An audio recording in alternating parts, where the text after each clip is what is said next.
Ô, pastor, eu queria que o senhor fizesse aí um balanço do ano, né, desse de 2023 para a gente, do ponto de vista do povo evangélico e das relações internas. Se algo se moveu, porque a gente vê as pesquisas eleitorais, é engraçado. Vai falando sobre 2023, né? Mas vou pegar outra perspectiva, o embate Lula e Bolsonaro. A gente vê que nas pesquisas parece que pouco se moveu. Parece que está tudo meio cristalizado, sedimentado, ou calcificado, como tem dito o charado Felipe Pena. Do ponto de vista do posicionamento do povo de Deus, vamos chamar assim, no setor evangélico, né? Como é que está rolando, pastor? Olha, Rubai, Felipe, primeiro cumprimentar vocês, já entrei falando do The Voice, né? Nem cumprimentei vocês e todo mundo que está aí assistindo. É um prazer enorme estar aqui hoje, né? Nesse dia tão especial para mim. Ontem foi o dia do Lucão e à noite eu vou abrir aqui aos espumantes, Rubai, porque hoje, né? Hoje é dia, merece. Mas, quanto a essa questão deste ano, eu vejo com bons olhos. Eu acho que houve um movimento que ainda não apareceu. Eu acho que é um pouco como o Lula fez. O Lula ficou plantando a semente esse ano todo, ficou arrumando a casa. Esse ano foi um ano bem interessante, porque os movimentos evangélicos progressistas eles têm se mobilizado muito mais nas estruturas. Então, o que eu vejo é que a gente vai ter um enfrentamento melhor em 2024. Acho que algumas pessoas já saíram do barco, e eu percebo isso, por exemplo, pelo ódio cada vez maior de gente como Malafaia, dessa turma que está espumando ódio, porque eles percebem que estão perdendo essa moral. Entendeu? Porque tudo que fizeram, tudo que falaram não deu certo, tudo que falaram não aconteceu, tudo que tentaram armar não deu certo. Então, o que acontece? Quando a gente chega nesse momento agora, muita gente está começando a questionar. Um ano depois, espera aí, Lula não fechou igreja nenhuma, não teve ninguém obrigado a fazer casamento gay nas igrejas, não teve nada disso. E aí? Como é que fica essa turma? Pelo contrário, as pessoas estão melhorando, o salário está melhorando, as pessoas estão tendo mais poder de compra, agora vai ter um aumento real no salário. E ainda tem uma outra coisa que é o descrédito. Por exemplo, o Malafaia fez jejum para o Dino não ir para o STF, o Dino foi. O Malafaia fez jejum para Lula não ser eleito, Lula foi eleito. O Malafaia, então, assim, a gente fica até torcendo pelo jejum do Malafaia quando a coisa é boa, né? Porque tudo que ele torce, tudo que ele faz, dá errado. Mas isso, no meio evangélico, para algumas pessoas, tem um peso muito forte, que é a ideia de que, olha, peraí, alguma coisa está errada nisso aqui. Então, eu penso que vai ser um ano bom para essa disputa, para esse andar em 2024, por conta desse 2023, que o Lula fez o básico, entendeu? E esse básico já está fazendo diferença. E aí, com isso, e outra coisa, né, vem cada vez mais escândalos aparecendo da família Bolsonaro, dos pastores que apoiaram Bolsonaro, cada vez mais isso vindo à tona. Então, isso só mostra o quanto a gente está o tempo inteiro batendo nisso, falando disso. A gente está aí nessa luta com o que é de razão. Né? Então, as pessoas estão parando mais para ouvir. Eu percebo isso até um pouco pelas minhas redes, pelo que eu converso com algumas pessoas. Gente que era intransigente já está mais ali, não, vamos conversar sobre isso. Poxa, eu pensei que era uma coisa e já vi que não é. Então, isso tudo é um movimento que eu acho que está acontecendo. Então, eu acho que foi um ano positivo nesse sentido. Né? E é lógico que a gente vai ter um ano agora eleitoral, eles vão tensionar para isso, vai voltar toda aquela tensão de aborto, de mamadeira de piroca, aquelas coisas todas, isso vai voltar porque eles só têm isso. E as fake news vão voltar sempre. O PT vai fechar a igreja, né? Só que, ao mesmo tempo, agora a gente tem o PT no poder de novo e a gente pode falar, tá aí, basta ver. Então, eu acho que tem muita coisa para acontecer. Acho que o governo, engraçado, ontem estava sendo falado aqui no Fórum 11h30 sobre a gente criticou tanto a comunicação do governo, né?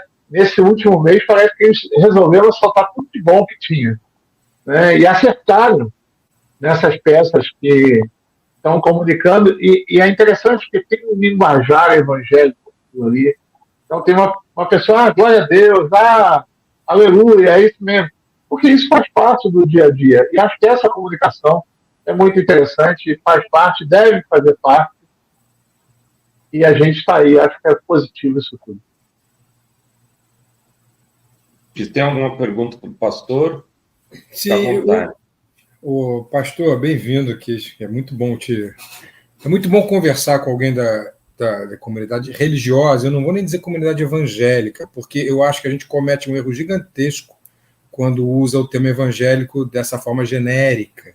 Eu sempre tento alertar isso, porque a gente tem que entender um pouquinho o que é pentecostal, neopentecostal, enfim. Há que se fazer distinções as mais variadas possíveis. Mas eu venho dando um diagnóstico há algum tempo nas pesquisas aqui na universidade, queria a sua opinião sobre isso. Eu vejo, em grande parte, que as comunidades religiosas em torno de igrejas neopentecostais, elas se formam a partir de um conjunto de conferir identidade a alguém que é invisível na sociedade.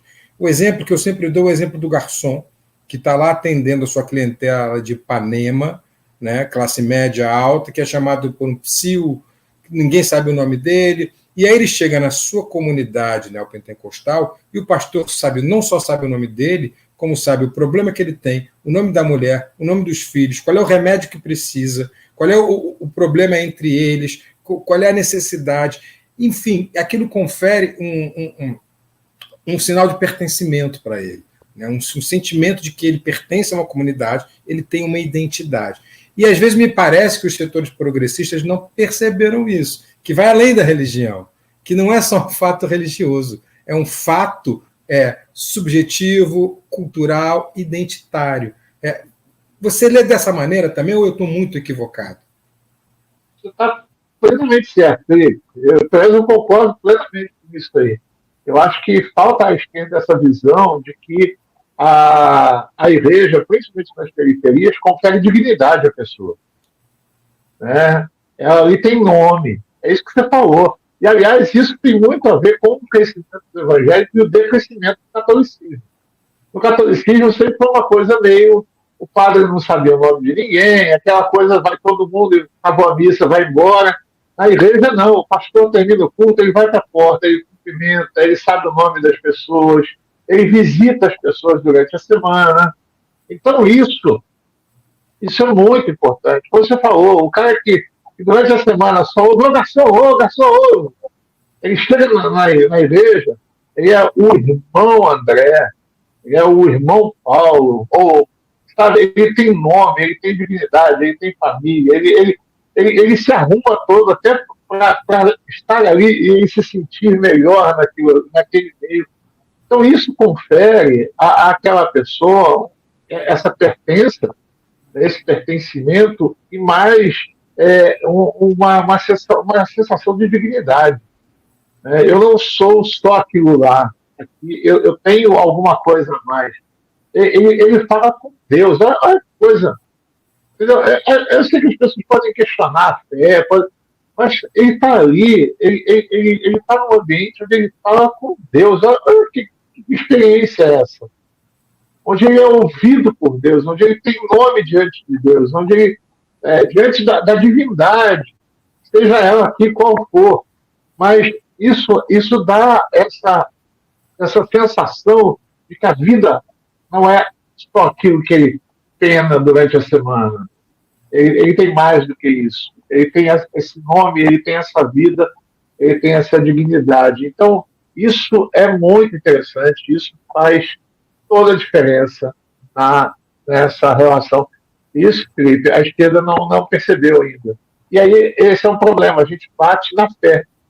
A gente bate naquilo que é de mais valia, aquilo que mais vale para a pessoa é aquilo que a gente condena. Então, por exemplo, eu vou dar um exemplo aqui só para fechar esse raciocínio. Eu falei isso na época, algumas pessoas não concordam, mas quando a gente falou da Damares, quando teve aquela coisa da Damares no pé de goiaba, né? Na goiabeira, onde ela viu Jesus. Olha, presta atenção na narrativa dela.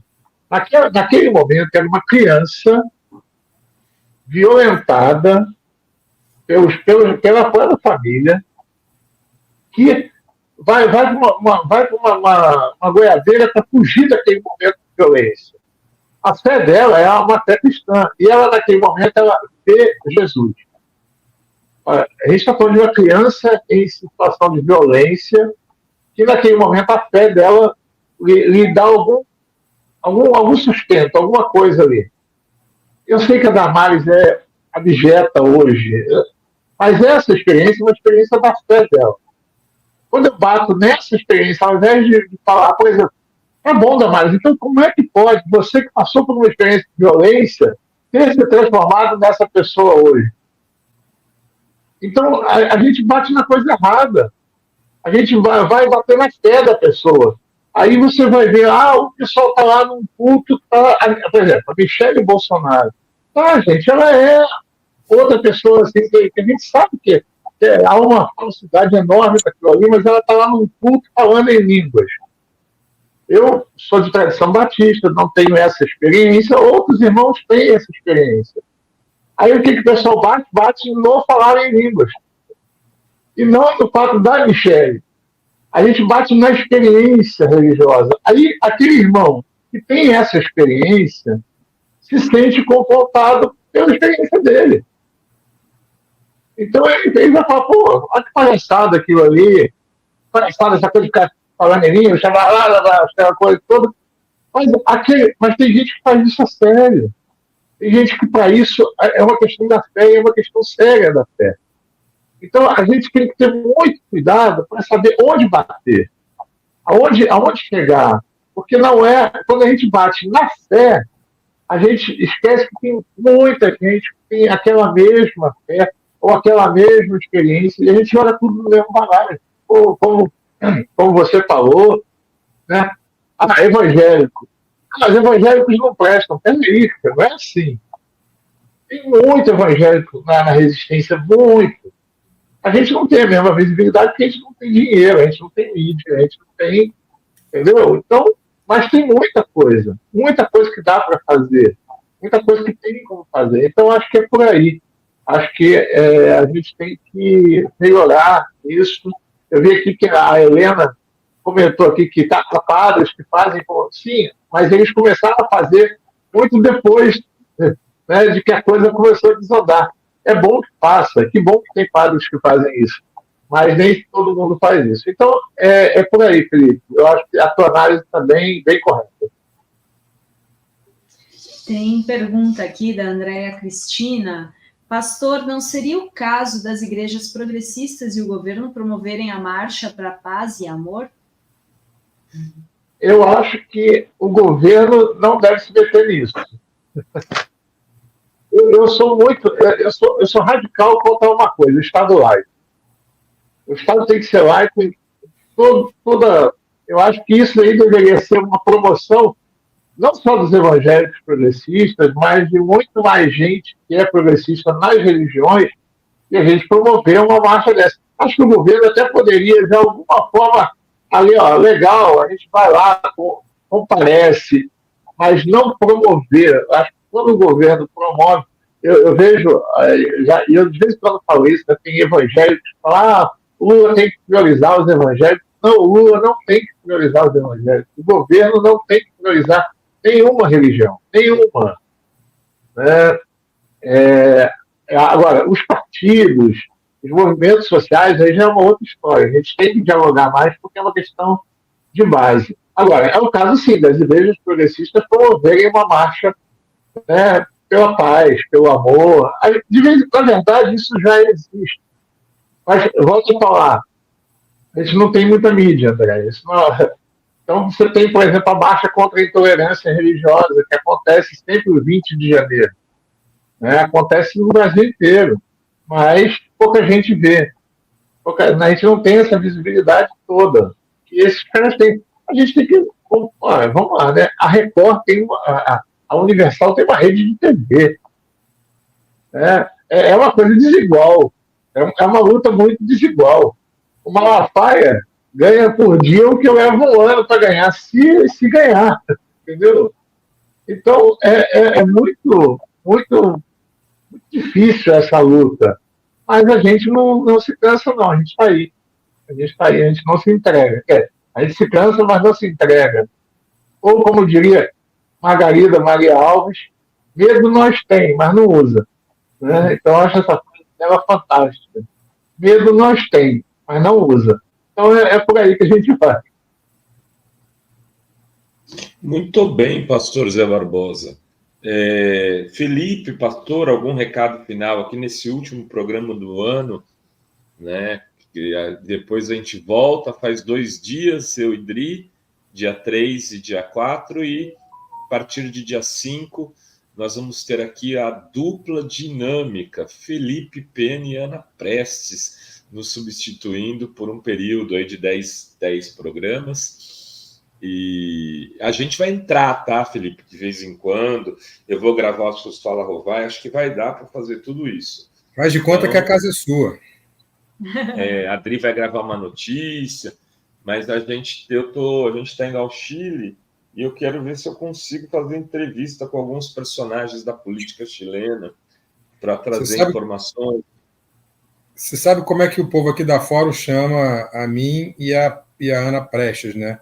É a dupla PPP, 3 P's mesmo, é Prestes, Pena e Poesia, porque a gente sempre faz o Fórum Poema no final do programa. Então, vamos reeditar aí, durante as férias de Dri e Renato, os vinhedos chilenos, com muito merecimento, esta dupla PPP, essa dupla de 3. Então, a mensagem final é essa, Dri, Rovai, agradecer a vocês pela acolhida, agradecer a toda a comunidade Fórum, pela mesma acolhida também por esse ano todo. Pastor Zé Barbosa, obrigado aí pelos esclarecimentos. Feliz ano novo para todos. E dia 5, eu e Ana Prestes estamos aqui, substituindo estes donos do boteco, para tentar, de forma um pouco, né, nem tão exitosa quanto esses donos aqui fazem, mas com algum charmezinho, principalmente o charme de Ana Prestes. É isso aí, Renato. Valeu. Obrigada, Felipe. Feliz ano novo. Feliz 2024. Feliz ano novo também para todo mundo aí. E aguarda aí, Rovai, novidades para janeiro, se Deus quiser. Então, precisamos fechar hoje. Eu vou orçar. O pastor Zé Barbosa vai ter um programa aqui na Fórum. Já vou, né? Isso a gente já decidiu. Hoje a gente vai definir horário direitinho. Tem aí uma questão se fazemos um dia no outro, que horário é melhor. Hoje a gente vai fechar isso e vai fechar a programação para começar na segunda quinzena de janeiro, né, pastor? Exatamente. E eu em junho, vou passar uns dias com o pastor lá em Campina Grande. É isso que eu ia falar agora. O convite, a casa está aberta aqui, esperando vocês no maior São João do mundo, que me perdoe, Caguaru, mas o maior São João do mundo é em Campina Grande. Né? Então, a gente está esperando vocês aqui em junho. E fica o convite aí, Felipe. Quando quiser aparecer também. Opa! Dentro. Estamos grande, Felipe. Vamos aí mais um ano na Fórum, se Deus quiser.